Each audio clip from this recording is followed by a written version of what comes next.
सो hey everyone, क्या हाल चाल है भाई तुम्हारे। तो यार अकाउंटिंग रेशियोज चैप्टर की आज बारी आ गई है। इसके भी PYQs कर लेंगे आज हम।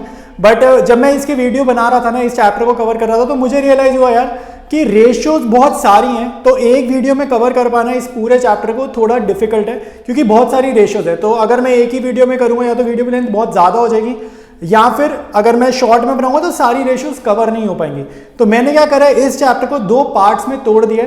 तो आज और कल लाइक 2 दिन में आपके पास कंप्लीट वीडियो आएगा, ठीक है। तो पार्ट 1 और पार्ट 2 के फॉर्मेट में अकाउंटिंग रेशियोज आपके सामने आएगा।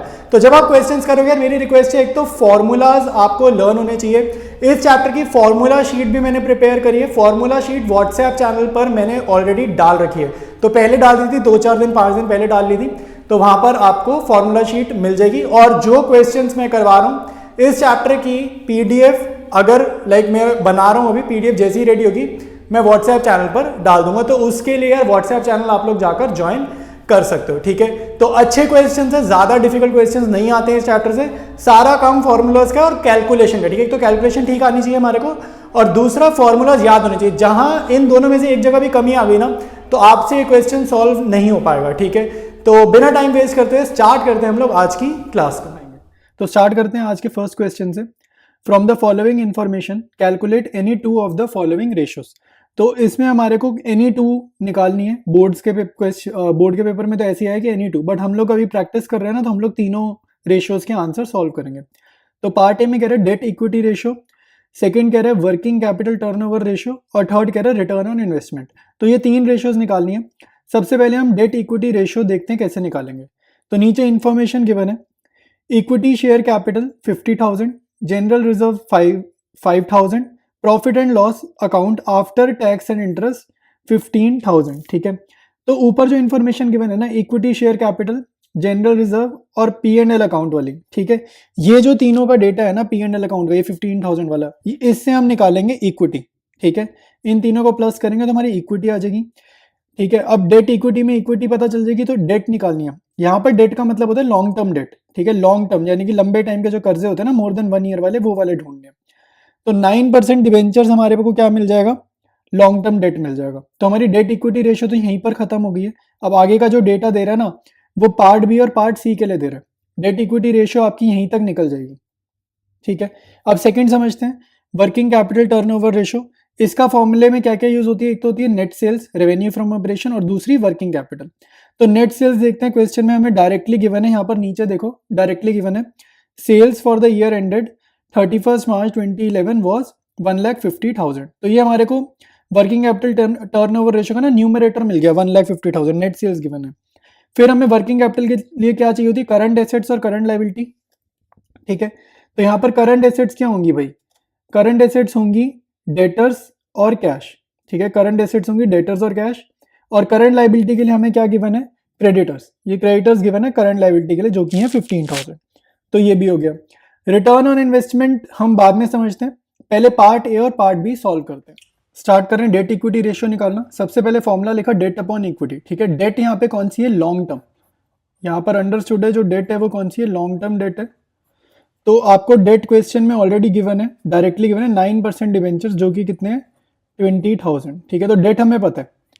अब मेन काम है इक्विटी का। इक्विटी कैसे निकालेंगे, इसमें हमें यूज करनी है इक्विटी शेयर कैपिटल, ठीक है। फॉर्मूला लिखा इक्विटी शेयर कैपिटल, ठीक है। फिर इसमें ऐड करेंगे हम जनरल रिजर्व, क्वेश्चन में गिवन है जनरल रिजर्व भी, और फिर हम ऐड करेंगे इसमें सरप्लस, ठीक है। जो profit and loss account given है वो हम इसमें ऐड करेंगे। तो इक्विटी शेयर कैपिटल क्वेश्चन में गिवन है 50,000, जनरल रिजर्व गिवन है 5,000, और प्रॉफिट एंड लॉस अकाउंट आपको गिवन है 15,000। तो वो यहाँ पर लिख दिया, ठीक है। इन तीनों को ऐड करा तो हमारी इक्विटी टोटल कितनी आ रही है, 70,000 रुपीज आ रही है, ठीक है। तो डेट आपने निकाल लिया, इक्विटी आपने निकाल लिया, जस्ट फॉर्मूला में वैल्यूज रिप्लेस कर देंगे। तो हमारे पास डेट इक्विटी रेशियो क्या आ जाएगी, 20,000 डेट लिखा, डिवाइडेड बाई इक्विटी 70,000, और ये आपका आ जाएगा सॉल्व करने पे 0.29 रेशियो 1 या 1:1, ठीक है। ये 1:1 वाले फॉर्मेट में लिखना होता है डेट इक्विटी रेशियो का आंसर, तो इसलिए फ्रैक्शन में नहीं छोड़ेंगे, डिवाइड करके 0.29 रेशियो 1 यहाँ तक आंसर छोड़ेंगे। नेक्स्ट रेशियो सॉल्व करेंगे, working capital turnover ratio. Formula लिखा सबसे पहले, revenue from operations divided by working capital. Revenue from operations का मतलब क्या होता है, नेट सेल्स। ठीक है, रेवेन्यू फ्रॉम ऑपरेशंस का मतलब होता है नेट सेल्स, और नेट सेल्स का मतलब क्या होता है, सेल्स माइनस सेल्स रिटर्न, मतलब रिटर्न्स को ना माइनस कर दो। तो हमें क्वेश्चन में डायरेक्टली क्या गिवन है, नेट सेल्स गिवन है 1,50,000। क्वेश्चन में लास्ट लाइन में गिवन है आपको sales 1,50,000 divided by working capital. Working capital ना गिवन नहीं है क्वेश्चन में, बट इसका ना हमें फॉर्मूला पता है। फॉर्मूला क्या होता है इसका, करंट एसेट्स। ठीक है, इसका फॉर्मूला हमें याद है, current assets minus current liabilities. ठीक है, तो ये इसका फॉर्मूला होता है वर्किंग कैपिटल का। और करंट एसेट्स और करंट लाइबिलिटीज ना क्वेश्चन में गिवन है, तो वो हम यहाँ पर लिखेंगे। तो 1,50,000 ऊपर लिखा डिवाइडेड बाय करंट एसेट्स। ठीक है, तो करंट एसेट्स आप चेक करो, क्वेश्चन में हमें डेटर्स और कैश गिवन है। ठीक है, तो हमें डेटर्स गिवन है 14,500, तो वो यहाँ पर लिखें। साथ में हमें कैश गिवन है, कैश गिवन है 5,500। तो ये वाला जो ब्रैकेट है ना 14,500 और 5,500, ये करंट एसेट्स को रिप्रेजेंट कर रहा है। माइनस करेंगे करंट लाइबिलिटीज। ठीक है, तो करंट लाइबिलिटीज में हमें एक ही चीज गिवन है, क्रेडिटर्स, जो कि कितने हैं 15,000। तो ये हमने डिनोमिनेटर लिख लिया इस क्वेश्चन का, और अब हम इसको सॉल्व करते हैं। न्यूमरेटर लिखेंगे 1,50,000 डिवाइडेड बाय करंट एसेट्स का टोटल आपका आ रहा है 20,000 माइनस करंट लाइबिलिटीज हमें पता है 15,000। तो ये सॉल्व करने पे कितना आ रहा है, 1,50,000 डिवाइडेड बाय 5,000। ये जीरो से जीरो कैंसिल आउट, और ये आपका आंसर आ रहा है 30 टाइम्स। ठीक है, 30 टाइम्स, ये 5 3 होता है ना, 30 टाइम्स आपका आंसर आ जाएगा। अब लास्ट रेशियो रहेगी इस क्वेश्चन की, वो डिस्कस करते हैं। अब हमें करना है रिटर्न ऑन इन्वेस्टमेंट। ठीक है, तो इसके फॉर्मूला में क्या यूज होता है, profit before interest and tax. देखो इसके फॉर्मूला में क्या यूज होता है, न्यूमरेटर में profit before interest and tax, ये चीज समझनी है। और यहाँ पर प्रॉब्लम ये है, क्वेश्चन में हमें क्या गिवन है, profit and loss account after tax and interest, मतलब इंटरेस्ट और टैक्स कटने के बाद वाला प्रॉफिट गिवन है, जबकि हमें फॉर्मूला में कौन सा प्रॉफिट यूज करना है, बिफोर इंटरेस्ट एंड टैक्स वाला यूज करना है। ठीक है, तो सबसे पहले तो हमें कन्वर्ट करना है इस आफ्टर इंटरेस्ट वाले को बिफोर इंटरेस्ट में। ठीक है, तो वो चीज समझनी है इस चीज में। और इंटरेस्ट और टैक्स गिवन का है क्वेश्चन में, वो भी देख लेते हैं। इंटरेस्ट होता है लॉन्ग टर्म डेट वाला, तो डिवेंचर्स पे इंटरेस्ट कितना देना है, 9%। तो 20,000 का 9% आप कैलकुलेट करोगे तो आपको इंटरेस्ट मिल जाएगा। ठीक है, और टैक्स रेट हमें बिल्कुल नीचे क्वेश्चन में गिवन है 50% का। ठीक है, तो टैक्स रेट गिवन है, ये 9% डिवेंचर्स वाली इंफॉर्मेशन गिवन है इंटरेस्ट निकालने के लिए, और profit after interest and tax given है, और हमें चाहिए क्या, profit before interest and tax. तो ये तीन चीजों का यूज करेंगे हम। ठीक है, 15,000, 20,000 और 50%, इन तीनों आइटम्स का यूज करके हम profit before interest and tax निकालेंगे। ठीक है, फिर हम बाद में निकालेंगे कैपिटल एम्प्लॉयड। देखो अब एक चीज समझते हैं कि प्रोसेस क्या है। हमें चाहिए ये, हमें क्या चाहिए आंसर के लिए, profit before interest and tax चाहिए। क्वेश्चन में क्या गिवन है, profit after interest and tax, वहां पर टैक्स एंड इंटरेस्ट लिखा है, आप इसको इंटरेस्ट एंड टैक्स लिख लेना। ठीक है, क्योंकि हमेशा इंटरेस्ट पहले कटता है फिर टैक्स कटता है। तो अब इसका प्रोसेस समझते हैं कि यहां से प्रॉफिट आफ्टर टैक्स तक हम पहुंचेंगे कैसे। तो अगर मान लो profit before interest and tax हमें पता है, यानी कि ये कौन सा प्रॉफिट है जिसमें से अभी इंटरेस्ट नहीं कटा और टैक्स भी नहीं कटा। ठीक है, तो अगर इस प्रॉफिट में से इंटरेस्ट नहीं कटा है, तो अगर हम क्या करें, हम इंटरेस्ट इसमें से काट दें। ठीक है, काटने का मतलब है माइनस कर दें।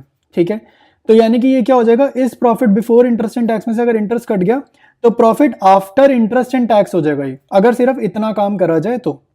ये बात समझ में आनी चाहिए। ठीक है, और इंटरेस्ट के बाद अगर हम इसमें से टैक्स भी काट दें, ठीक है, अगर हम इसमें से टैक्स भी काट दें, तो हमारा आंसर क्या होगा, profit before interest and tax में से इंटरेस्ट भी कट गया, टैक्स भी कट गया, तो क्या होगा, profit after interest and tax.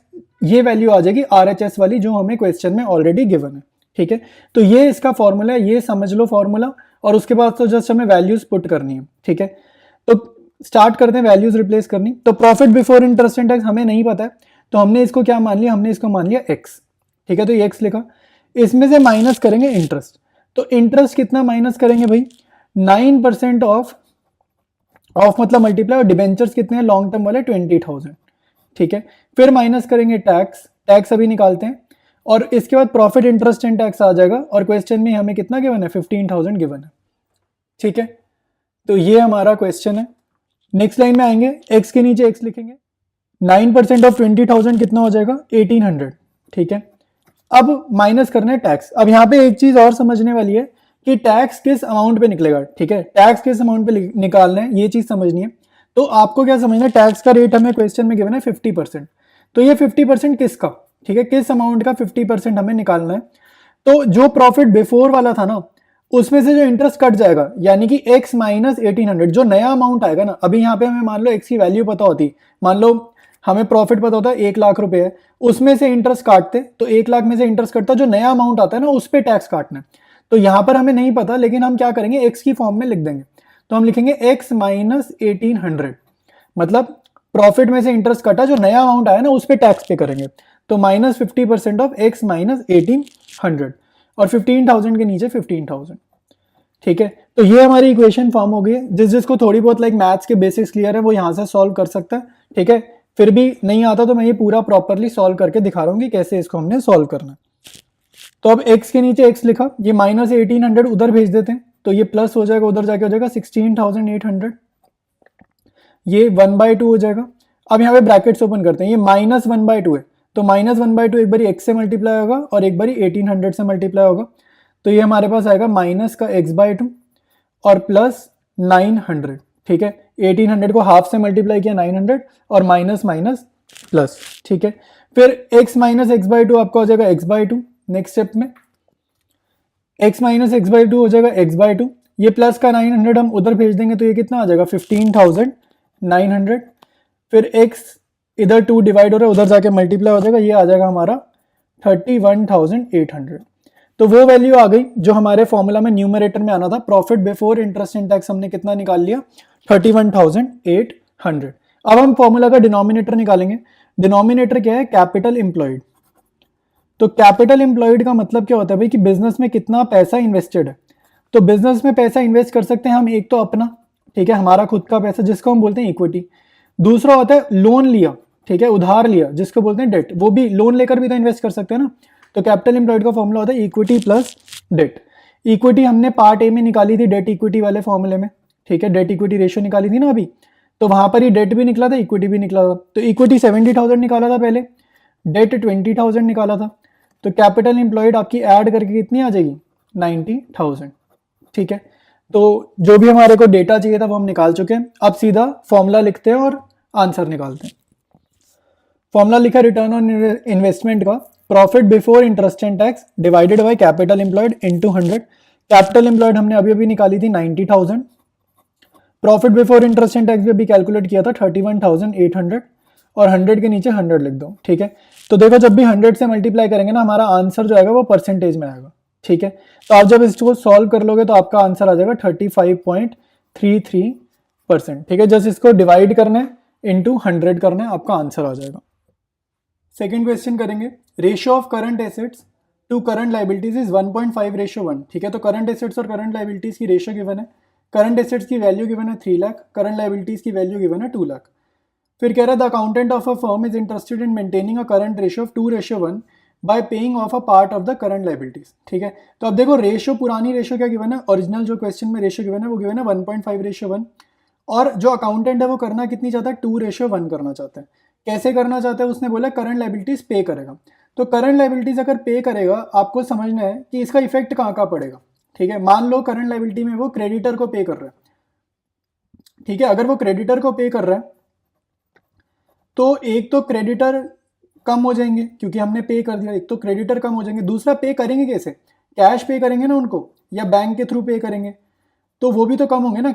Bank balance या जो कैश इन हैंड है वो भी कम होगा क्योंकि हम पे कर रहे हैं, पेमेंट कर रहे हैं। तो जब हम करंट लाइबिलिटीज पे कर रहे हैं तो करंट लाइबिलिटी तो कम हो ही रही है, साथ साथ करंट एसेट्स भी इक्वल अमाउंट से कम हो रही हैं, ठीक है।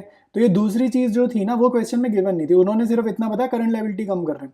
लेकिन हमें ये समझना है कि करंट लाइबिलिटी जब कम होती है तो करंट एसेट्स भी साथ साथ इक्वल अमाउंट से कम होती हैं। फिर कह रहा है compute amount of the current liabilities that should be paid so that the current ratio at the level of 2:1 में भी मेंटेन। तो कह रहे 2:1 हमें मेंटेन करनी है, तो कैसे मेंटेन करेंगे, ये आपका क्वेश्चन है। स्टार्ट करेंगे इसके आंसर से। तो सबसे पहले हम लिखेंगे करंट एसेट शॉर्ट में लिखना है CA से, करंट लाइबिलिटी शॉर्ट में लिखना है CL से। तो हमें ओरिजिनल रेशियो गिवन है 1.5:1। तो रेशियो मतलब होता है डिवीजन, ठीक है। जब भी रेशियो होती है ना, इसको आप ऐसे लिखोगे डिवीजन में, 1.5 डिवाइडेड बाय 1। तो करंट एसेट्स की वैल्यू ऊपर देखो 3 लाख है, करंट लाइबिलिटीज की 2 लाख है, तो वो हम लिख देते हैं। करंट एसेट्स हमें गिवन है 3 लाख करंट लायबिलिटीज हमें गिवन है 2 लाख, ठीक है। अब आपको क्वेश्चन के अकॉर्डिंग सॉल्व करना है, ठीक है। अब आपको क्वेश्चन के अकॉर्डिंग सॉल्व करना है। क्वेश्चन में ये कह रहे हैं कि हम क्या पे ऑफ कर रहे हैं, करंट लायबिलिटीज। तो मान लेते हैं जो करंट लायबिलिटीज हम पे ऑफ कर रहे हैं वो एक्स है, ठीक है, एक्स रुपीज़ की पे ऑफ कर रहे हैं। तो उतने ही अमाउंट से करंट एसेट्स भी हमारी कम होंगी, एक्स रुपीज़ से करंट एसेट्स कम होंगी, ये हमने अभी अभी समझा। तो जब हम ऐसा करेंगे तो हमारी रेशियो क्या हो जाएगी, 2:1 हो जाएगी, यानी कि 2/1। तो ये हम क्या कर रहे हैं, अकॉर्डिंग टू क्वेश्चन, ठीक है, अकॉर्डिंग टू क्वेश्चन हमने ये काम करा।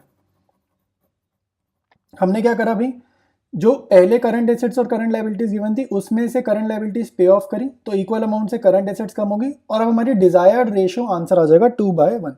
तो जस्ट अब आपको एक्स के लिए सॉल्व करना है इस चीज को और आपका आंसर आ जाएगा, ठीक है। एक्स के लिए इसको हम सॉल्व करेंगे, क्रॉस मल्टीप्लाई कर देंगे तो 3 lakh minus x is equal to twice of 2 lakh minus x, ठीक है। तो ये हो जाएगा 4 lakh minus 2x, right left side copy करेंगे,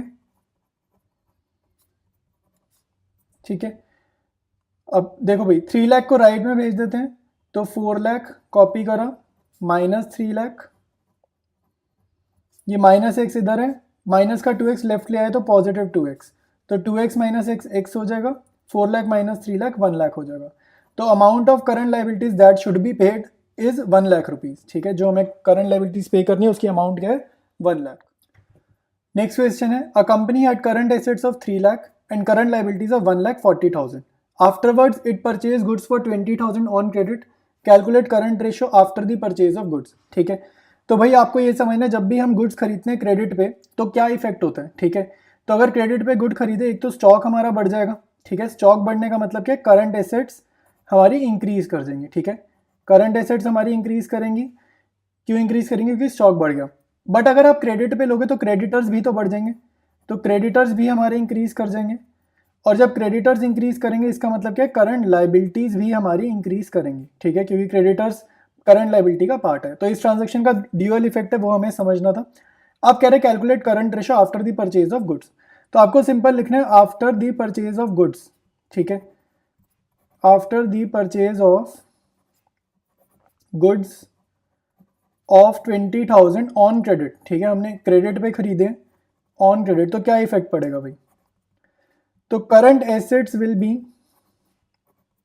ठीक है, करंट एसेट्स कितनी हो जाएंगी, पुरानी हमें गिवन है 3 लाख, अब वो बढ़ जाएंगी 20,000 से क्योंकि स्टॉक ऐड हुआ है। तो करंट एसेट्स की वैल्यू कितनी हो जाएगी, 3,20,000, और करंट लायबिलिटीज कितनी हो जाएंगी, करंट लायबिलिटीज देखो पहले की हमें कितनी गिवन है, 1,40,000 गिवन है क्वेश्चन में, और क्रेडिटर्स आ गए अब क्योंकि उधार पर हमने लिए ना गुड्स, तो करंट लायबिलिटीज अब हो जाएंगी 1,60,000। तो ये जो नई वैल्यूज आई है ना, ये वाली करंट एसेट्स की और करंट लायबिलिटीज की, इन दोनों को यूज करेंगे हम और करंट रेशियो अब निकाल देंगे, तो हमारे पास नई रेशियो आ जाएगी। तो करंट रेशियो का फॉर्मूला लिखोगे आप सबसे पहले, करंट रेशियो का फॉर्मूला होता है current assets divided by current liabilities. Current assets की जगह लिखेंगे 3,20,000, करंट लायबिलिटीज की जगह लिखोगे 1,60,000, ठीक है।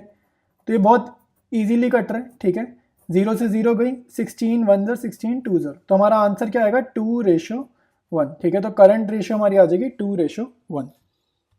नेक्स्ट क्वेश्चन करेंगे, the quick ratio of a company is 1.5:1, state giving reasons which of the following transactions will improve, reduce और not change the quick ratio. तो क्विक रेशियो पे इंपैक्ट क्या पड़ रहा है वो देखेंगे गिवन ट्रांजेक्शंस का, ठीक है, इंक्रीज होती है, डिक्रीज होती है या नो चेंज। तो पॉइंट 1 है purchase of goods for cash, ठीक है। तो गुड्स खरीदे हैं आपने कैश पे, तो पहले तो आप ये सोचो इसका इफेक्ट पड़ेगा कहाँ का, फिर हम देखेंगे जो भी गिवन रेशियो उस पर कहाँ पड़ रहा है। तो जब हम गुड्स खरीदेंगे कैश पर तो एक तो हमारा स्टॉक बढ़ जाएगा, ठीक है, बट जब गुड्स आप खरीदोगे कैश पर तो आपका कैश कम भी तो हो जाएगा, ठीक है। आपने कैश पर लिया तो स्टॉक बढ़ जाएगा और कैश कम होगा, ठीक है। और करंट लायबिलिटीज पे कोई इफेक्ट पड़ेगा, ठीक है, करंट लायबिलिटीज पे इफेक्ट मेरे हिसाब से तो कहीं नहीं पड़ेगा क्योंकि क्रेडिट पे तो लिए नहीं है। तो अब हम स्टार्ट करते हैं क्वेश्चन। तो क्विक रेशियो का फॉर्मूला लिखा quick assets upon current liability, में शॉर्ट में लिख रहा हूँ, CL मतलब करंट लायबिलिटी, QA मतलब क्विक एसेट्स, ठीक है। तो क्विक एसेट्स में अगर आपको पता होगा, याद होगा फॉर्मूला, इसका फॉर्मूला क्या होता था, करंट एसेट्स में से ना इन्वेंट्री और प्रीपेड एक्सपेंस को माइनस करते थे, तो करंट एसेट्स माइनस इन्वेंट्री कर देते थे, और डिवाइडेड बाय करंट लाइबिलिटीज। ठीक है, तो अब आप देखो जरा, अब इफेक्ट ध्यान से सोचो। मैंने बोला स्टॉक बढ़ेगा, कैश रिड्यूस होगा, तो इसका मतलब कि करंट एसेट्स पर कोई इफेक्ट नहीं पड़ेगा। ठीक है, करंट एसेट्स पर तो कोई इफेक्ट नहीं पड़ेगा, बट हमारे को क्विक रेशियो निकालनी है। क्विक एसेट्स में ना स्टॉक है ही नहीं, तो स्टॉक का इंक्रीज डिक्रीज होने से ना फर्क नहीं पड़ता क्वेश्चन को, क्योंकि स्टॉक तो इस रेशियो का पार्ट ही नहीं है। ठीक है, तो कैश कम होगा, तो कैश कम होगा यानी कि क्विक एसेट्स हमारी रिड्यूस होंगी। ठीक है, तो यानी कि जो न्यूमरेटर है ना, जो न्यूमरेटर है वो तो कम हो जाएगा, लेकिन करंट लाइबिलिटी पे कोई इफेक्ट नहीं पड़ेगा, यहाँ पर कोई इफेक्ट नहीं पड़ेगा। तो न्यूमरेटर कम हो जाएगा, करंट लाइबिलिटी पे कोई इफेक्ट नहीं पड़ेगा। तो यहाँ पे आपको थोड़ी सी मैथ्स लगानी है। ठीक है, हम एग्जाम्पल से सॉल्व करेंगे इस क्वेश्चन को। ठीक है, तो जो रेशियो गिवन है वो गिवन है 1.5:1 गिवन है। तो मान लेते हैं अपनी मर्जी से हमने ना क्विक एसेट्स एज्यूम कर ली, बिल्कुल अपनी मर्जी से एज्यूम कर रहे हैं आंसर देने के लिए। क्विक एसेट्स हमने एज्यूम कर ली 1,50,000 और करंट लाइबिलिटी हमने एज्यूम कर ली 1 लाख, क्योंकि इसको अगर हम कट करेंगे तो 1.5:1 ही आंसर आएगा। तो अब जो इम्पैक्ट है, अब इम्पैक्ट पे आते हैं। इम्पैक्ट ये है कि डिनोमिनेटर में कोई चेंज नहीं है, तो डिनोमिनेटर तो 1 लाख ही रहेगा, और जो न्यूमरेटर है ये कम हो रहा है। हमने अभी समझा कि क्विक एसेट्स का न्यूमरेटर कम हो रहा है, जो भी हमें ट्रांजेक्शन गिवन है। मान लो 20,000 से कम हो रहा है, 30,000 से कम हो रहा है, किसी भी अमाउंट से कम हो रहा है। ठीक है, ईजी रखने के लिए, क्वेश्चन को ईजी रखने के लिए मान लेते हैं 50,000 से कम हो रहा है। ठीक है, जस्ट ईजी रखने के लिए, क्योंकि डिनोमिनेटर में चेंज नहीं है, ऊपर वाला कम हो रहा है। तो अब हमें पता चला ये कट करेंगे तो हमारा आंसर कितना आ रहा है 1:1। तो प्रीवियस रेशियो थी 1.5:1। अब purchase of goods for cash करके हमारा आंसर आ रहा है 1:1। ये मैंने एजम्पशन लिया कि 50,000 के गुड्स खरीदे ताकि हम कंपेयर इजीली कर पाए। तो जो आंसर आ रहा है वो कम है ना, 1.5 ज़्यादा होता है 1 से, आंसर कम आ रहा है। तो इसका जो आंसर होगा वो क्या होगा, रिड्यूस। पार्ट ए का जो आंसर होगा वो क्या हो जाएगा, रिड्यूस। ये चीज़ आपको समझ में आनी चाहिए। और सभी क्वेश्चन में कोई भी इंक्रीज डिक्रीज का क्वेश्चन है, अपनी मर्जी से यहाँ पर वैल्यूज फिल करेंगे, फिर एग्जाम्पल्स क्रिएट करेंगे और थोड़ी सी मैथ्स लगाओगे, थोड़ा सा लाइक माइंड यूज करोगे ना कि न्यूमरेटर, खाली न्यूमरेटर बढ़ रहा है तो इंक्रीज होगा, खाली डिनोमिनेटर इंक्रीज कर रहा है, न्यूमरेटर में इफेक्ट नहीं है तो डिक्रीज होगी रेशियो, लाइक ऐसे सोचना पड़ेगा। नेक्स्ट है bills payable paid eight maturity. ठीक है, तो बिल्स पेबल पे करा है, तो बिल्स पेबल क्या होता है भाई, एक लाइबिलिटी है, करंट लाइबिलिटी हमने पे करी है, बस इसको इतना समझ लो। तो bills payable paid eight maturity. अब इसका इफेक्ट देखते हैं कि कहाँ कहाँ पड़ेगा। तो हमारा क्वेश्चन है बिल्स पेबल पेड। तो अगर हम बिल्स पेबल पे कर रहे हैं तो एक तो हमने करंट लाइबिलिटी पे करी है, तो अगर हमने करंट लाइबिलिटी कोई पे करी है तो करंट लाइबिलिटी कम हो जाएगी ना, कम हो जाएगी करंट लाइबिलिटी। और पे कैसे करेंगे भाई, कैश देंगे सामने वाले को। कोई भी ट्रांजेक्शन में अगर हम पेमेंट कर रहे हैं तो कैश दे रहे हैं, तो अगर कैश दे रहे हैं तो कैश कम हो रहा है, यानी कि साथ साथ क्या कम हो रहा है, करंट एसेट्स भी कम हो रही है। ठीक है, और कैश क्विक एसेट्स का भी पार्ट है, इसका मतलब क्या है कि क्विक एसेट्स भी कम हो रही है। ठीक है, तो क्विक एसेट्स कम हो रही है और हमारे को इस क्वेश्चन में क्विक एसेट्स से मतलब है, तो क्विक एसेट्स भी कम हो रही है, करंट लाइबिलिटी भी कम हो रही है। तो अब अगर आप एग्जांपल से समझो, न्यूमरेटर और डिनोमिनेटर दोनों ही कम हो रहे हैं प्रीवियस वाले से। ठीक है, तो पहले क्या हमारे को क्विक एसेट्स थी 1.5:1 है। ठीक है, तो एग्जांपल से मैंने इसको लिख लिया 1,50,000 अपॉन में 1 लाख। ठीक है, मैंने इसको एग्जांपल से लिख लिया। अब इजी के लिए आप कोई भी नंबर ले लो, न्यूमरेटर में से 10,000, डिनोमिनेटर में से 10,000 माइनस कर दो, या न्यूमरेटर में से 20,000, डिनोमिनेटर में से 20,000 माइनस करो। ठीक है, मैं इजी रखने के लिए क्वेश्चन में, क्योंकि मैं बिल्स पेबल पे कर रहा हूँ तो दोनों न्यूमरेटर और डिनोमिनेटर रिड्यूस हो रहे हैं, ये हम समझ चुके हैं। तो मैं 50,000 से कर रहा हूँ रिड्यूस, तो 1,50,000 भी 50,000 से रिड्यूस किया, ये आ जाएगा 1 लाख। ठीक है, और डिनोमिनेटर भी इक्वल अमाउंट से रिड्यूस करेंगे तो वो आ जाएगा 50,000। तो अब मेरा आंसर आप देखो, इसको जब मैं कट कर रहा हूँ ना तो ये आ रहा है 2:1। तो प्रीवियस रेशियो थी मेरी 1.5:1। बिल्स पेबल मैंने पे करा 50,000 का, ये मैंने एजम्पशन लिया ऐसी इजी रखने के लिए, एग्जांपल लिया 50,000 का बिल्स पेबल। तो मेरी रेशियो इंक्रीज हो गई, न्यूमरेटर और डिनोमिनेटर दोनों इंक्रीज करें, सॉरी न्यूमरेटर और डिनोमिनेटर दोनों डिक्रीज करें, लेकिन रेशियो इंक्रीज कर गई। ठीक है, रेशियो जो हमारा मेन पूछ रहा है क्वेश्चन में वो इंक्रीज कर गई। तो आपका आंसर क्या है, इम्प्रूव। ठीक है, आपका आंसर क्या है, इम्प्रूव हो गई है रेशियो। ठीक है, तो ये आपको समझ में आने चाहिए। सारी रेशियोज ऐसी होंगी, इफेक्ट देखना, अपनी मर्जी से एग्जांपल्स ले लेना यहाँ पे, और आपको इंप्रूव होगी, रिड्यूस होगी, सारा समझ में आ जाएगा।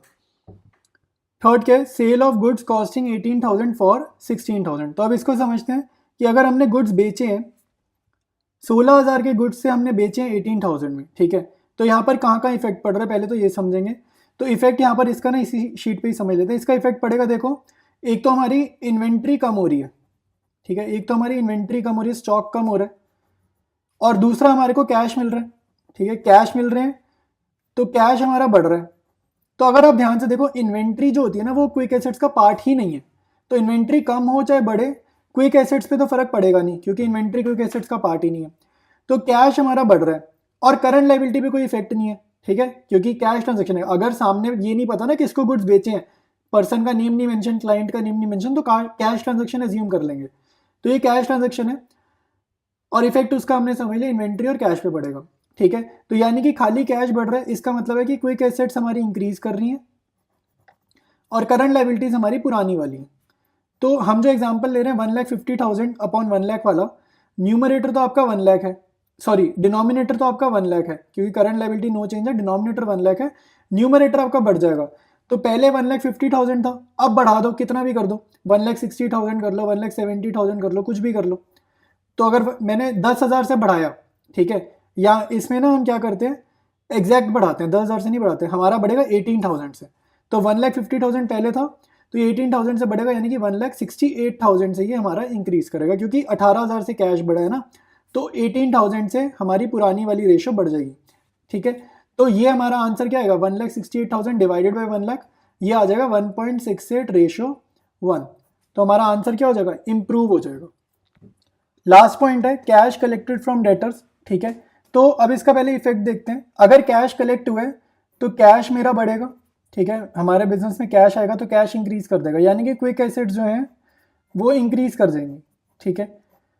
और डेटर्स से पैसा आया, यानी कि डेटर्स हमारे डिक्रीज कर जाएंगे, तो डेटर्स डिक्रीज कर जाएंगे तो क्विक एसेट्स डिक्रीज कर जाएंगे, ठीक है।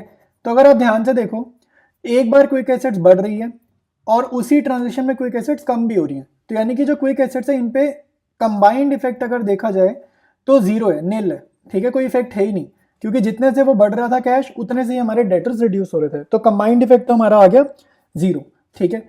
और क्विक रेशियो का फॉर्मूला क्या है भाई, quick assets upon current liabilities. तो अगर आप ध्यान से देखो, क्विक एसेट्स पे कोई इफेक्ट नहीं पड़ा, करंट लायबिलिटी पे इस ट्रांजेक्शन का कोई इफेक्ट नहीं पड़ा, तो कोई रेशियो पे तो कहीं इफेक्ट पड़ा ही नहीं ना। तो हमारा आंसर क्या होगा इस रेशियो का, नो चेंज, ठीक है, क्योंकि कहीं पर भी कोई भी इफेक्ट नहीं पड़ रहा। क्वेश्चन 5 कह रहे हैं x limited has a current ratio of 3:1 and quick ratio of 2:1, ठीक है। तो रेशियोज गिवन है, सिंपल है यहाँ तक। If the excess of current assets over quick assets as represented by stock is 40,000, calculate current assets and current liabilities, ठीक है। तो यहाँ पर हमें जो एक ही चीज कंफ्यूज करती है वो ये वर्ड है एक्सेस। एक्सेस का क्या मीनिंग है, तो कोई भी क्वेश्चन हो, कोई भी लाइक सब्जेक्ट हो, इवन मैथ्स हो, अकाउंट्स हो, एक्सेस जब भी आता है ना, आपकी इक्वेशन में आता है माइनस का साइन, ठीक है, ये याद रखना, आपकी इक्वेशन में आता है माइनस का साइन। तो current assets minus quick assets is equal to, is मतलब इज इक्वल टू 40,000, ऐसे आपको इक्वेशन बनानी है। एक्सेस का साइन जब भी आएगा इक्वेशन में माइनस का साइन डालना है और आपकी इक्वेशन रेडी हो जाएगी। फिर बोल रहे calculate current assets and current liabilities, तो ये हमारा क्वेश्चन है, करंट एसेट्स और करंट लायबिलिटीज की वैल्यू निकालनी है। स्टार्ट करते हैं क्वेश्चन 5, इसका आंसर लिखेंगे। देखो सबसे पहले इक्वेशन ही लिखते हैं, current assets minus current liabilities, sorry minus quick assets, excess लिखा ना, क्विक एसेट्स लिखा है, minus quick assets is equal to 40,000। तो ये हमने इक्वेशन फॉर्म करी इस लाइन की, if the excess of current assets over quick assets as represented by stock is 40,000, तो ये हमने इक्वेशन फॉर्म कर ली। अब देखो कह रहे करंट रेशियो ऑफ 3:1, इसका मतलब क्या है, CA by CL is equal to 3:1। Current ratio का फॉर्मूला होता है current assets divided by current liabilities. तो यहाँ से हमारे पास करंट एसेट्स कितनी आ रही हैं, तो यहाँ से हमारे पास करंट एसेट्स आ रही हैं 3 times current liabilities, 3 times 3 multiply, ये टाइम्स मतलब मल्टीप्लाई, 3 टाइम्स करंट लायबिलिटीज, ठीक है। फिर लिख रहे हैं क्विक रेशियो 2:1 है, तो क्विक रेशियो का क्या हो जाएगा भाई फॉर्मूला, क्विक एसेट्स अपॉन में करंट लायबिलिटीज, 2:1 मतलब 2 डिवाइडेड बाय 1। तो यहाँ से मेरे पास क्विक एसेट्स कितनी आ जाएंगी, तो यहाँ से क्विक एसेट्स हमारे पास आ जाएंगी, ये 2 से करंट लायबिलिटी मल्टीप्लाई हो जाएगा, तो 2 मल्टीप्लाइड बाय करंट लायबिलिटीज, ठीक है। तो ये आपके पास गिवन इन्फॉर्मेशन हमने यहाँ पर लिख ली है। अब आप देखो कुछ भी नहीं करना, सिंपली देखो current assets minus quick assets का ऊपर हमने फॉर्मूला लिखा है, करंट एसेट्स जहाँ लिखा है यहाँ पे, जहाँ करंट एसेट्स लिखा है यहाँ पर लिख देंगे हम 3 टाइम्स करंट लायबिलिटीज, और जहाँ क्विक एसेट्स लिखा है वहाँ पर हम क्विक एसेट्स की जगह लिख देंगे 2 टाइम्स करंट लायबिलिटीज। तो ये जो ऊपर वाली इक्वेशन है ना, ये करंट लायबिलिटीज में कन्वर्ट हो जाएगी, ठीक है। करंट एसेट्स की जगह ये लिख दो 3 dot current liabilities, quick assets की जगह लिख दो 2 मल्टीप्लाइड बाय करंट लाइबिलिटीज, तो आपका आंसर आ जाएगा।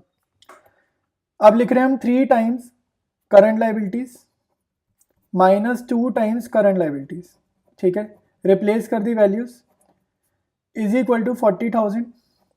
इसको ऐसे सॉल्व करो जैसे 3x माइनस 2x है, ठीक है। लाइक टर्म्स नहीं करते, 3x माइनस 2x, तो 3 करंट लाइबिलिटी में से अगर 2 करंट लाइबिलिटी चली जाएंगी तो आएगा हमारे पास 1 करंट लाइबिलिटी, ठीक है। ये 1 लिखो ना लिखो एक ही बात है। तो 1 करंट लाइबिलिटी हमारे पे कितनी आ जाएगी, 40,000 आ जाएगी। तो करंट लाइबिलिटी हमारी कितनी आ गई क्वेश्चन में, 40,000 आ गई हमारे पास करंट लाइबिलिटीज। अब इसके बाद आपको क्या निकालना है, करंट एसेट्स पूछ रहे, साथ साथ करंट लाइबिलिटी निकाल ली, करंट एसेट्स पूछ रहे। तो यहाँ पर देखो ऊपर फॉर्मूला लिखा है ना, current assets is equal to 3 times current liability, इसमें ये 40,000 रिप्लेस कर देंगे तो हमारे पास करंट एसेट्स आ जाएंगी, ठीक है। तो करंट एसेट्स कितनी आ गई, जो भी करंट लाइबिलिटी गिवन है उसको 3 से मल्टीप्लाई करा तो हमारे पास करंट एसेट्स आ जाएंगी 1,20,000, ठीक है। तो ये हमारा क्वेश्चन था। तो क्वेश्चन नंबर 5 हो गया। क्वेश्चन 6 देखते हैं, calculate total asset to debt ratio from the following information. तो हमें करंट एसेट्स गिवन है 11 लाख की, वर्किंग कैपिटल गिवन है 6,50,000 की, ठीक है। और क्या इन्फॉर्मेशन गिवन है, share holder funds. Share holder funds का मतलब होता है इक्विटी, ठीक है। ये शेयर होल्डर फंड बोले या इक्विटी बोले, बात एक ही है। टोटल डेट, टोटल डेट का क्या मीनिंग होता है, टोटल डेट होती है long term plus short term दोनों मिलाकर, ठीक है। टोटल डेट मतलब long term plus short term मिलाकर। रिजर्व्स एंड सरप्लस 2,50,000, ठीक है। तो ये हमारे को इन्फॉर्मेशन गिवन है और हमारे को total assets to debt ratio पूछ रहे हैं। तो अगर आप ध्यान से देखो, डेट का यहाँ पर मतलब होता है लॉन्ग टर्म डेट। डेट में आपने 19,50,000 नहीं लिखना, वो गलत हो जाएगा। यहाँ पर जो रेशियो में डेट है इसका मतलब होता है लॉन्ग टर्म डेट, और जो वैल्यू गिवन है वो गिवन है टोटल डेट की, मतलब long term plus short term. तो ये इन्फॉर्मेशन हमें क्वेश्चन में गिवन है। देखो इन्फॉर्मेशन को समझने के लिए ना, ये हम रफ बैलेंस शीट बना रहे हैं अपने पुराने वाले फॉर्मेट में, ठीक है। ये कंपनीज बैलेंस शीट नहीं है, रफ बैलेंस शीट है, हम समझने के लिए बना रहे हैं पुराने वाला फॉर्मेट जो 11th वाला फॉर्मेट था, ठीक है। तो लेफ्ट साइड में हम लिखते हैं लाइबिलिटीज, लेकिन कंपनी की बैलेंस शीट है तो लिखेंगे क्या, इक्विटी एंड लाइबिलिटीज, और राइट साइड में हम वही लिखेंगे एसेट्स। तो अब जरा जो इन्फॉर्मेशन गिवन है वो यहाँ पर लिखते हैं। तो हमें गिवन है करंट एसेट्स 11 लाख की, ठीक है। तो हमने लिख दी करंट एसेट्स कितनी, 11 लाख रुपीज की, ठीक है। ये जो वहां पर गिवन है वो जस्ट हमने यहाँ पर कॉपी करा। फिर गिवन है वर्किंग कैपिटल। अब वर्किंग कैपिटल क्या होता है, current asset minus current liability. तो वर्किंग कैपिटल हम कहीं नहीं लिख रहे, ठीक है, कहीं पर भी नहीं लिख रहे। तो करंट एसेट ये रही। नॉन करंट एसेट्स हमें पता नहीं है, लेकिन यहाँ पर हमने वैसे लिख दिया, वैसे वैल्यू नहीं पता बट लिख लिया। इक्विटी एंड लायबिलिटी साइड में क्या जाएगी, एक जाएगी इक्विटी, दूसरी जाएंगी सारी लायबिलिटीज, शॉर्ट टर्म भी और लॉन्ग टर्म भी, यानी कि जिसको हम बोल रहे हैं डेट, ठीक है। डेट मतलब कौन सी, टोटल। तो आप देखो शेयर होल्डर फंड्स गिवन है 7,50,000 के। तो मैंने अभी बताया था शेयर होल्डर फंड्स और इक्विटी का मतलब सेम है, ठीक है। तो क्योंकि share holder funds directly given है तो ये रिजर्व्स एंड सरप्लस को ना हमने इग्नोर करना है, ठीक है। इग्नोर इसलिए करना है क्योंकि ये ऑलरेडी 7,50,000 में इंक्लूडेड है, तो ये इग्नोर होगा। टोटल डेट आप लिखोगे 19,50,000 देख करके, 19,50,000, ठीक है। अब आपको एक बात समझनी है कि बैलेंस शीट में टोटल ना दोनों साइड्स का आता है इक्वल। तो हमें लायबिलिटी वाली साइड का टोटल पता चल गया, ये टोटल कितना आ रहा है 27 लाख। तो जो टोटल लायबिलिटी साइड का होगा वही टोटल क्या होगा, एसेट साइड का होगा। तो यानी कि हमें फॉर्मूला में देखो कैलकुलेट द टोटल एसेट है ना, तो टोटल एसेट चाहिए थी, तो टोटल एसेट हमें मिल गई। टोटल एसेट कितनी आ गई, 27 लाख। तो टोटल एसेट कैसे निकाली हमने, इक्विटी प्लस डेट करके। तो आप फॉर्मूला क्या लिखोगे, सबसे पहले total assets is equal to equity plus debt. ये रफ में बैलेंस शीट बनानी है, वर्किंग नोट में नहीं बनानी, रफ में अपनी अंडरस्टैंडिंग के लिए हम ये बना रहे हैं। आई बात समझ। सबसे पहले हम लिखेंगे टोटल एसेट्स निकाली कैसे हमने, अब बैलेंस शीट को देख देख कर लिख लेंगे total assets is equal to equity plus debt, ठीक है। ये बैलेंस शीट को देखकर हमने फॉर्मूला बनाया। इक्विटी हमें गिवन है 7,50,000 की, डेट हमें गिवन है 19,50,000 की। तो हमारे पास टोटल एसेट्स कितनी आ जाएंगे, 27 लाख। अब हमें क्या चाहिए, लॉन्ग टर्म डेट चाहिए, ठीक है। तो लॉन्ग टर्म डेट के लिए ना एक बारी करंट लायबिलिटी हमारे को निकालनी पड़ेगी। तो हमें फॉर्मूला पता है current assets minus current liability is equal to working capital, ठीक है। पहले करंट लायबिलिटी निकालते हैं।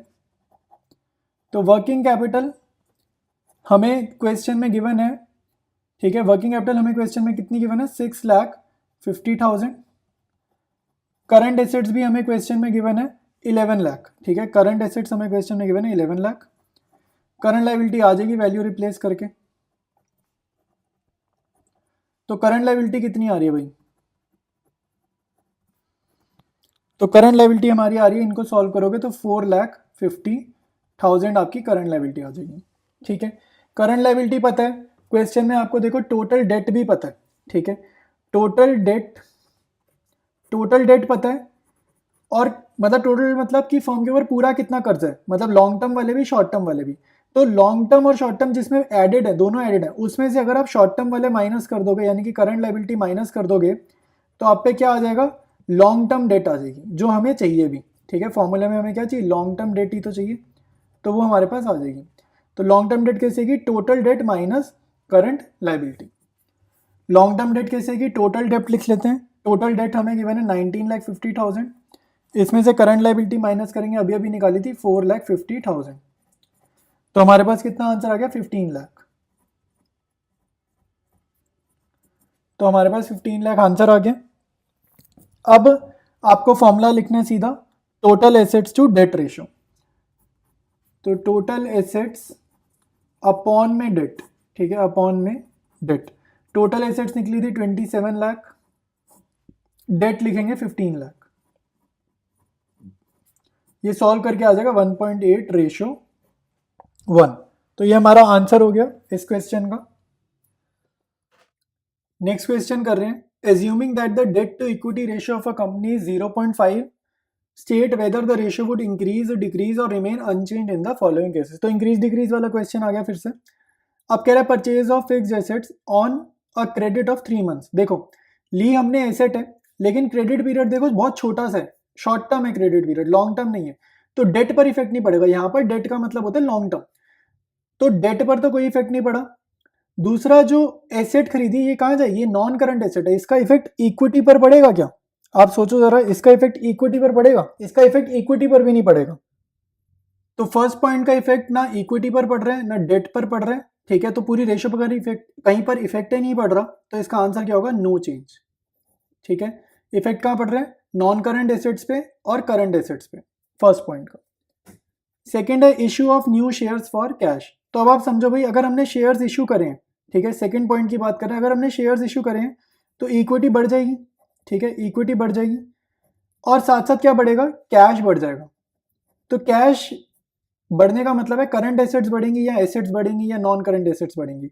तो डेट टू इक्विटी रेशियो में इक्विटी तो हमारी बढ़ रही है, लेकिन डेट पर कोई इफेक्ट नहीं है शेयर्स जब हम इशू कर रहे हैं, क्योंकि उसका दूसरा इफेक्ट क्या पड़ रहा है, एसेट्स पे पड़ रहा है, ठीक है। तो आपकी डेट इक्विटी रेशियो में क्या इफेक्ट आया, डेट सेम है, ठीक है, डेट सेम है और इक्विटी बढ़ गई, इक्विटी पहले से ज़्यादा हो गई।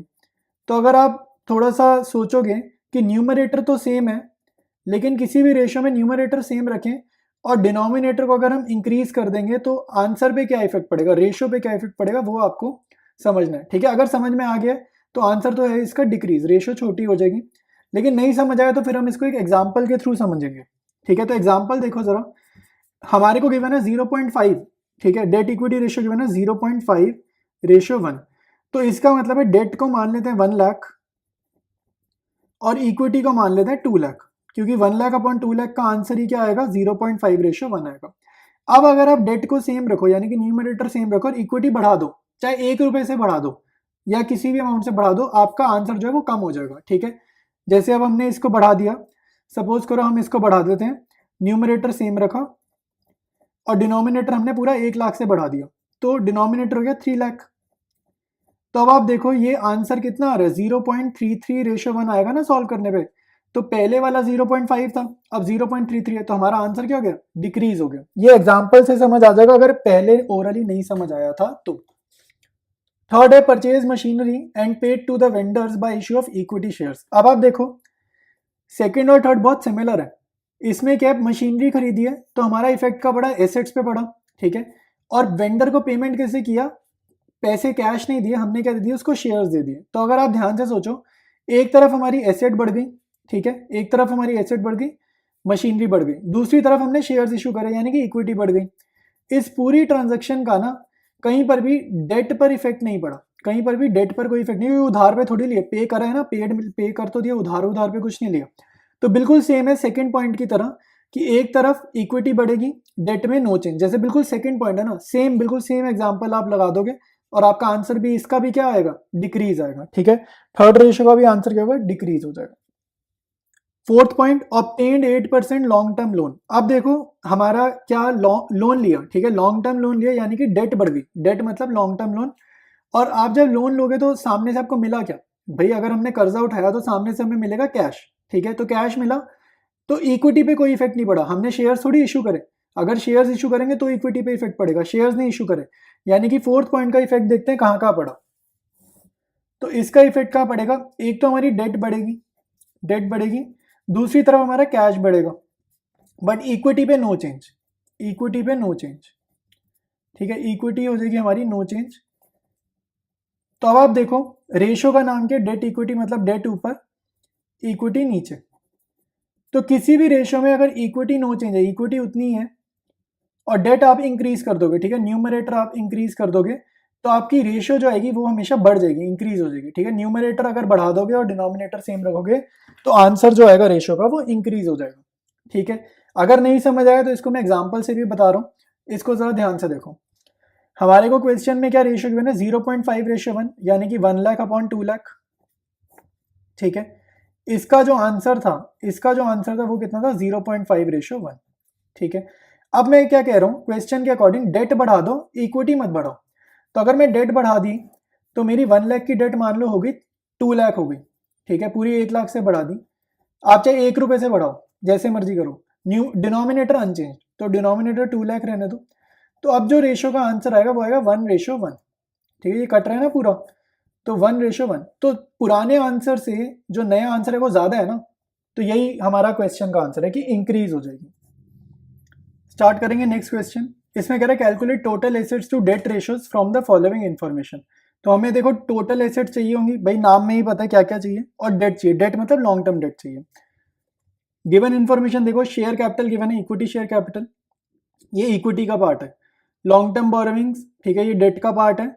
अच्छा, अगर डेट आपको निकालनी है ना, डायरेक्टली गिवन है, लॉन्ग टर्म बोरोविंग्स और लॉन्ग टर्म प्रोविजंस, ये दोनों ऐड करेंगे तो डेट आ जाएगी। ठीक है, फिर गिवन है सरप्लस, जनरल रिजर्व और करंट लाइबिलिटीज। ठीक है, देखो बाकी इंफॉर्मेशन जो गिवन है ना, इससे हमें टोटल एसेट्स निकालनी है। ठीक है, तो अब देखो इसको कैसे यूज करेंगे। मान लो आपको कोई फॉर्मूला स्ट्राइक नहीं कर रहा है, ठीक है, कोई फॉर्मूला स्ट्राइक नहीं कर रहा, आप क्या करोगे, एक बैलेंस शीट फॉर्म करोगे। ठीक है, रफ वर्क में, वर्किंग नोट नहीं बोल रहा, बिल्कुल प्योरली रफ वर्क में एक बैलेंस शीट फॉर्म करोगे। ठीक है, और हम बैलेंस शीट को देख देख कर अपना एक फॉर्मूला बना लेंगे। तो जैसे 11th में बैलेंस शीट सीखी थी, एसेट्स आती थी राइट साइड पर और इक्विटी एंड लाइबिलिटीज। अब यहाँ पे कंपनी अकाउंट्स है तो खाली लाइबिलिटीज नहीं लिखेंगे, इक्विटी एंड लाइबिलिटीज यहाँ पर हम लिखेंगे। ये चीज आपको बस ध्यान रखनी है। ये अमाउंट के कॉलम हो गए। ठीक है, और हमारा टारगेट क्या है, टोटल एसेट्स निकालना है। और इसमें आपको एक लॉजिक क्या याद रखना है, जो भी इक्विटी एंड लाइबिलिटी साइड का टोटल होगा वो सेम टोटल होगा एसेट्स का, जो पुराने वाला रूल है वही चीज बस आपको ध्यान रखनी है। ठीक है, तो अब देखो हमें इक्विटी शेयर कैपिटल गिवन है, तो इक्विटी में लिख देते हैं इक्विटी शेयर कैपिटल। ठीक है, इक्विटी शेयर कैपिटल गिवन है, खाली इक्विटी नहीं गिवन, खाली इक्विटी नहीं गिवन, ये ध्यान रखना। इक्विटी शेयर कैपिटल गिवन है 4 लाख की। लॉन्ग टर्म बोरोविंग्स गिवन है, इसको ये ऊपर वाला पोर्शन ना इक्विटी का रखेंगे, नीचे वाला डेट का रखेंगे। तो लॉन्ग टर्म बोरोविंग्स में शॉर्ट में लिख रहा हूँ LTB।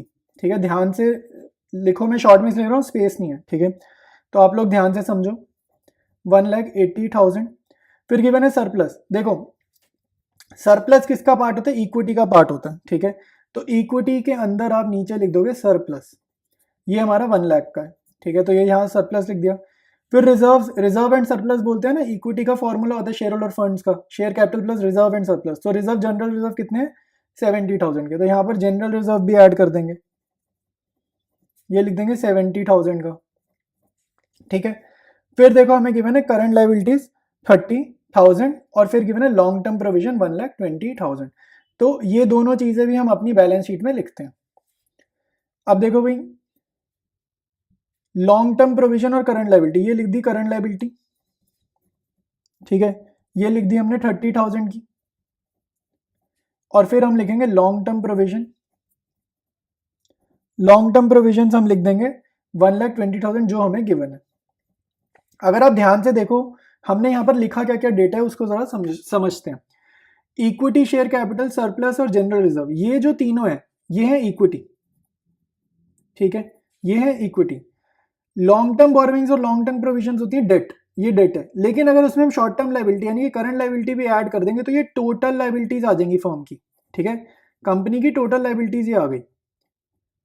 तो इक्विटी एंड लाइबिलिटीज में यही तो लिखना होता है, इक्विटी प्लस टोटल लाइबिलिटीज। तो वही डेटा हमें क्वेश्चन में गिवन है, ये बात आपको समझनी है।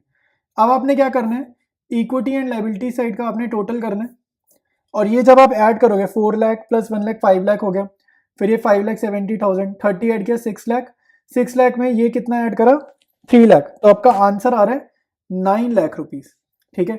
तो अब हमें एक बात समझ में आती है कि इक्विटी एंड लाइबिलिटी साइड का जो टोटल होगा ना वो सेम टोटल होगा एसेट्स वाली साइड का, यानी कि एसेट्स वाली साइड का भी टोटल क्या होगा 9 लाख। तो हमारे को जो total assets to debt ratio निकालनी थी उसमें डेट तो पता ही है, लॉन्ग टर्म डेट और long term provision, total assets मेन निकालनी थी। तो टोटल एसेट्स हमने निकाल ली कितनी 9 लाख रुपीज, ठीक है। तो अब यही फॉर्मूला, यही बैलेंस शीट देखकर हम फॉर्मूला लिख देंगे। फॉर्मूला ये ऐसे बन जाएगा, equity share capital plus surplus plus general reserve plus current liability plus long term borrowings plus long term provision is equal to total assets. ये आपका फॉर्मूला बन जाएगा और उसके बाद आप हमें लाइक सिंपली वैल्यूज पुट करके आंसर लिख दोगे। टोटल एसेट्स का हमने फॉर्मूला लिख लिया बैलेंस शीट देख देख कर, ठीक है। जस्ट वैल्यूज पुट करेंगे, 4 लाख की इक्विटी शेयर कैपिटल है, 1 लाख का सरप्लस है, ठीक है, 70,000 का जनरल रिजर्व है, करंट लायबिलिटी हमारी गिवन है 30,000 की, फिर लॉन्ग टर्म बोरोइंग्स हमें गिवन है 1,80,000, लॉन्ग टर्म प्रोविजन गिवन है 1,20,000। तो ये ऐड करके हमारी टोटल एसेट्स कितनी आ गई 9 लाख रुपीज आ गई। डेट का भी फॉर्मूला लिख लो भाई, डेट क्या होती है long term borrowings plus long term provision, ठीक है, प्लस में प्रोविजन भी आनी है, प्लस लॉन्ग टर्म प्रोविजन, ये दोनों डेट का पार्ट होता है, प्रोविजन भी ना डेट का पार्ट होती है। तो डेट हमारे पास कितनी आ जाएगी 1,80,000 प्लस 1,20,000, तो डेट का टोटल आ जाएगा, टोटल लॉन्ग टर्म डेट्स हमारी कितनी हो जाएंगी 3 लाख रुपीज, ठीक है। अब आप फॉर्मूला लिखोगे total assets to debt ratio का, तो total assets divided by debt, ठीक है। तो 9 लाख की हमारी टोटल एसेट्स आई हैं, डेट आई है 3 लाख की, तो ये हमारा कितना हो जाएगा कट करके 3:1, ये पूरा 3 से जा रहा है ना, 3 लाख 3 इधर 9 लाख, तो 3:1 हमारा आंसर हो जाएगा और ये क्वेश्चन हमारा कंप्लीट है। स्टार्ट करेंगे next question. From the following information obtained from the books of Kundan limited calculate the inventory turnover ratio for the years 2015 to 16 and 2016 to 17। देखो इसमें 2 सालों का डेटा दे रखा है, बेसिकली ये एक ही क्वेश्चन के अंदर ना 2 क्वेश्चन है, मतलब ये एक ही क्वेश्चन के अंदर 2 क्वेश्चन है, 2 बार हमें इन्वेंट्री टर्नओवर रेशियो निकालनी है।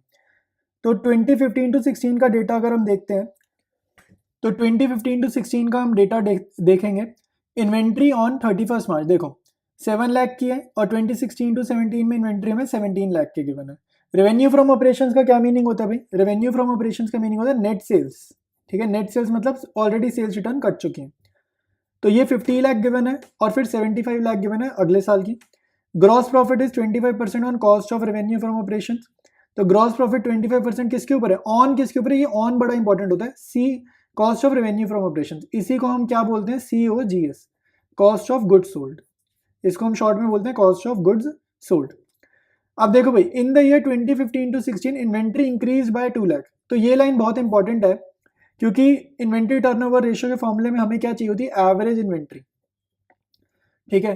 तो अगर आप 2015 to 16 सॉल्व करोगे ना, जब ये सॉल्व करोगे तो एवरेज इन्वेंट्री निकाल नहीं पाएंगे अगर क्वेश्चन में ये लाइन मिसिंग हो तो, ठीक है। तो ये लास्ट लाइन इसलिए गिवन है कि आप एवरेज इन्वेंट्री निकाल पाओ, कौन से ईयर में 2015 to 16 वाले में। तो हम लोग क्या करेंगे, हम ना पहले 2016 to 17 वाला सॉल्व करेंगे, फिर 2015 to 16 वाला ईयर सॉल्व करेंगे। इन्वेंट्री टर्नओवर रेशियो का फॉर्मूला लिखा है हमने सबसे पहले, cost of goods sold divided by average inventory, ठीक है। तो हम सबसे पहले सॉल्व करेंगे फॉर द ईयर 2016 to 17, ठीक है। सबसे पहले फॉर्मूला लिखेंगे sales minus cost of goods sold is equal to gross profit, ठीक है।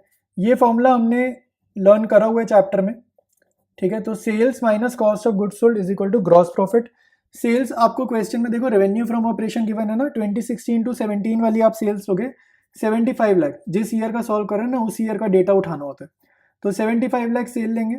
कॉस्ट ऑफ गुड्स सोल्ड हमें पता नहीं है, हमने इसको ले लिया एक्स, जो वैल्यू नहीं पता उसको ले लिया एक्स।